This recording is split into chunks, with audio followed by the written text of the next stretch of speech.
Bill here. Today is Wednesday, September 27th, 2023.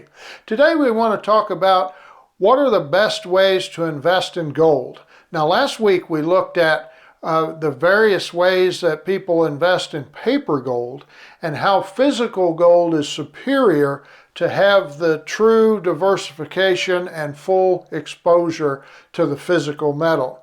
Now this week we want to talk about what are the different types of physical metal out there that are available and why the best approach is often a mixture or a variation of the numerous types of physical gold. So let's begin by likening the physical gold, if you were, to a bank account.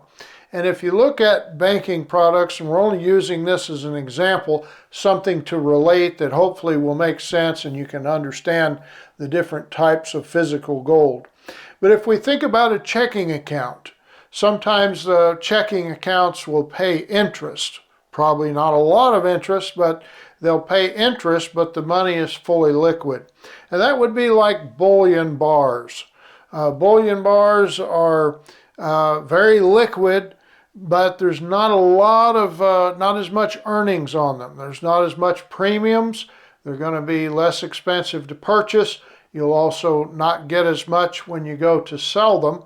There's not a lot of premium there in bullion bars. It's kind of like a interest-bearing checking account, only there's no interest. It's just that you earn a little bit just based on the value of the gold itself.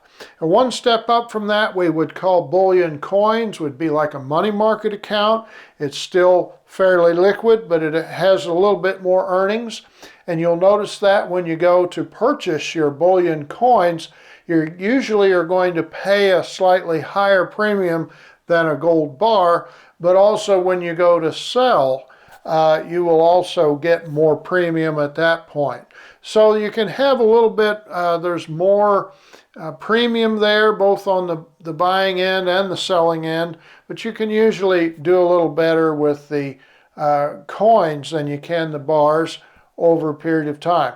Now the next type of account we want to consider is a time deposit or a CD. And normally a CD requires you to tie up the money. It's not as liquid, and you'll need to tie it up for a period of time. In this example, I want to use 5 years as an example. Normally you'll get a lot better interest rate for 5 years than you will on interest checking. And in the same way, if we're looking at investment grade physical gold, there's different types. There are proof coins, there are coins that have historical significance, but in any event, these coins have more rarity to them. There's something more exclusive than just a regular bullion coin. Now the proof coins come directly from the mint, and oftentimes they are run through the mint press more than one time, and their features are more pronounced.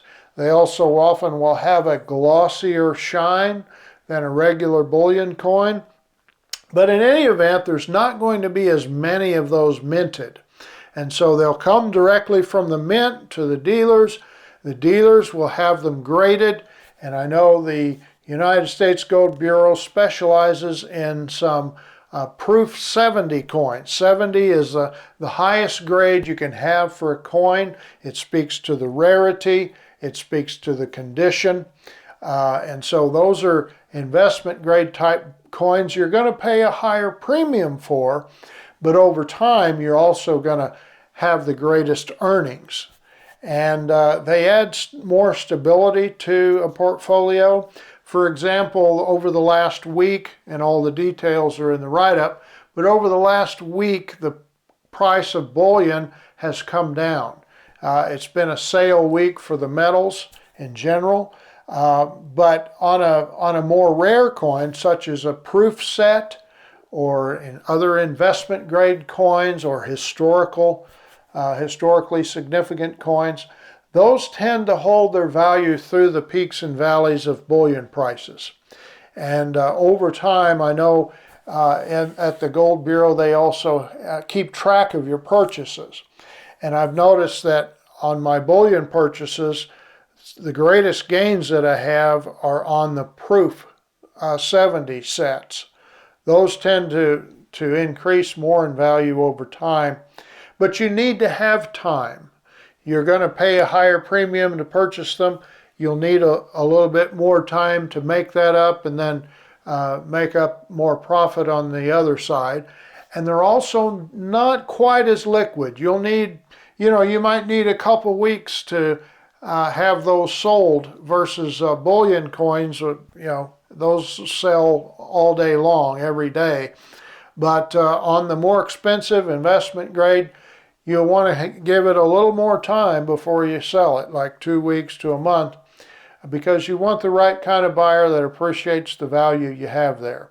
So just like in a bank, somebody that uses a bank account, you'll have some money in checking and some in savings, and you may have some in a time deposit. It's the same way for precious metals. You'll want to have some bullion products, but you also want to have some rare coins, some proof 70 sets, and that gives you a well-rounded portfolio that will serve you well in all financial conditions.